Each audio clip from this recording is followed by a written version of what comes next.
Bonjour à tous. Donc aujourd'hui, je vais vous expliquer comment réaliser un plan de manière efficace. Quelle que soit la discipline choisie, quel que soit votre BTS, quelle que soit votre formation, vous aurez besoin de bien faire un développement clair. Donc pour ce faire, 3 petites astuces. La première, il s'agit de comprendre que le plan, c'est du rangement. Donc il faut absolument que vous triez, que vous choisissiez et ensuite que vous classiez. Donc la meilleure méthode, c'est de passer par la métaphore, c'est-à-dire que je vais vous expliquer en comparant à un domaine que vous connaissez bien davantage pour que vous compreniez l'enjeu. Ainsi, si vous décidez d'enregistrer des documents dans votre ordinateur, vous avez la possibilité d'enregistrer sans rien ranger. Et ensuite, vous ne retrouvez plus rien, et il est vraiment compliqué de s'y retrouver. Alors, je vous propose de classer en dossier et en sous-dossier. Idem, vous avez la possibilité de construire un superbe dressing attenant à votre chambre. La possibilité est ensuite de ranger en classant. Donc on va partir sur un dressing simple en 2 parties. Vous allez faire une partie automne-hiver, une partie printemps-été. Et ensuite, à l'intérieur, vous allez ranger les t-shirts avec les t-shirts, les pulls avec les pulls, les pantalons avec les pantalons, par exemple. Il y a diverses façons de ranger.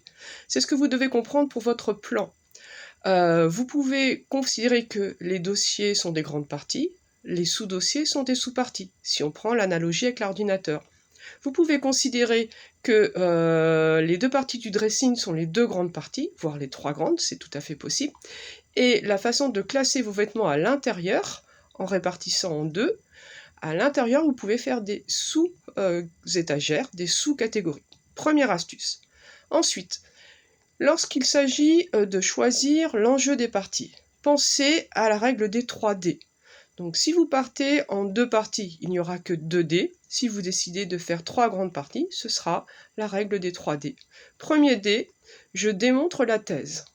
Dans le sujet, il y a toujours une thèse qu'il faut réussir à percevoir. C'est pour cela qu'on vous demande de problématiser dans vos introductions. Ensuite, le deuxième dé, c'est discuter, débattre. Sans discussion, sans débat, votre devoir n'aura pas beaucoup d'intérêt. Et si vous avez envie de faire une troisième partie, essayez de dépasser tout cela, dépasser ce débat, dépasser peut-être des oppositions et proposer des solutions.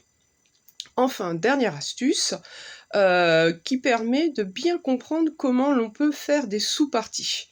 Donc une sous-partie est une démonstration. Dans tous les exercices que l'on vous demandera, il y a une dimension argumentative, il faut convaincre votre lecteur, voire votre destinataire si c'est à l'oral.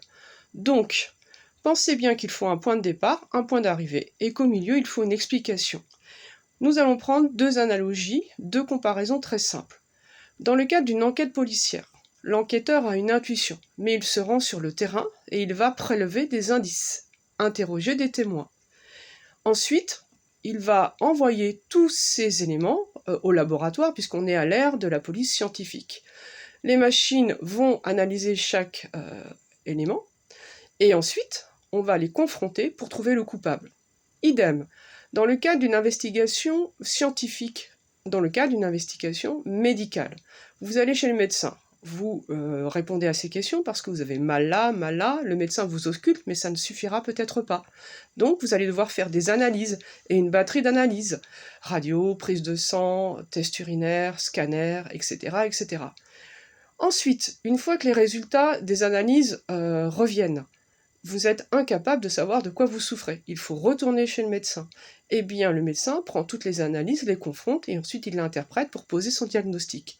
Une sous-partie, c'est exactement la même chose. Vous avez un point de départ, une hypothèse, une idée à démontrer. Ensuite, vous allez aller chercher des indices, des preuves, pour démontrer ces indices, ces preuves, pour démontrer que votre idée est en lien avec tout cela. Et puis, vous allez devoir les confronter pour pouvoir offrir une solution. Voilà, c'est tout simple. Vous avez les 3 astuces pour bâtir n'importe quel plan dans n'importe quelle discipline.